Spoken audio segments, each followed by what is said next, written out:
Another one, the Dalkey said as he saw Leo walking towards him with his hand on his sheath. The Dalkey looked like he was heavily injured, but that didn't fool Leo. Using his ability, he could see the strong aura emanating from him.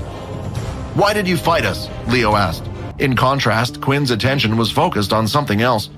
His eyes were fixated on the Dalkey's hand that was not too far away from them.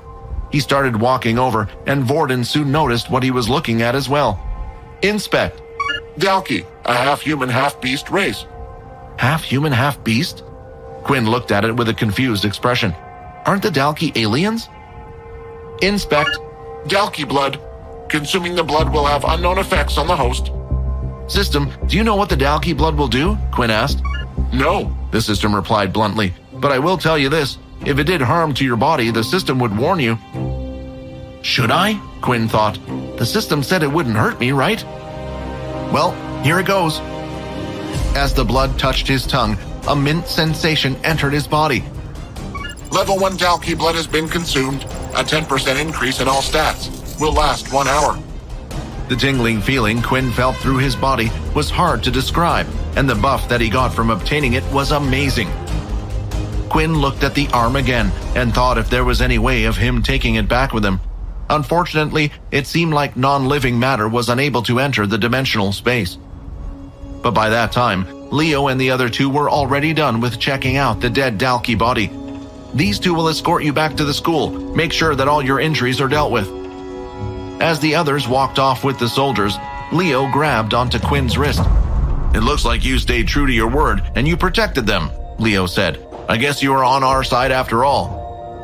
But as Leo looked past Quinn, he noticed Peter, and he looked slightly different and had a slight tint of purple to his aura, similar to Quinn. "I'm still keeping my eye on you two," Leo said, "but for now, go rest." Just then, as the group continued to carry Peter on their shoulders, it seemed like he was starting to wake up. As he opened his eyes, Vorden and Layla slowly allowed him to stand on his own 2 feet. "What happened?" he asked. "I think you should talk to Quinn once we have the time and this is all over," Vorden replied. "Anyway, how are you feeling?" Layla asked. "I'm feeling good," Peter replied. "Better than usual, actually, although I am a bit hungry."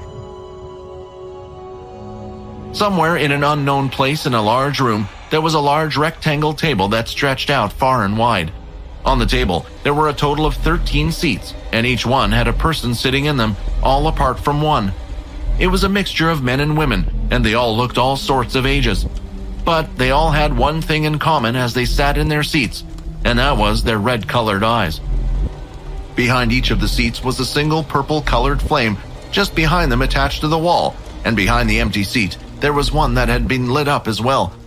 A single man sat at the head of the table and started the conversation.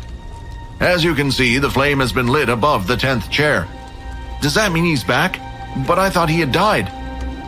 "No, I believe he managed to somehow find someone before he left this world, and they have officially bloodied their first, creating a new family." "But why now? It's been 100 years." "I don't know, but what I do know is we must find this new family and bring them in as soon as possible. Make sure they uphold our laws, and if not, we shall get rid of them all."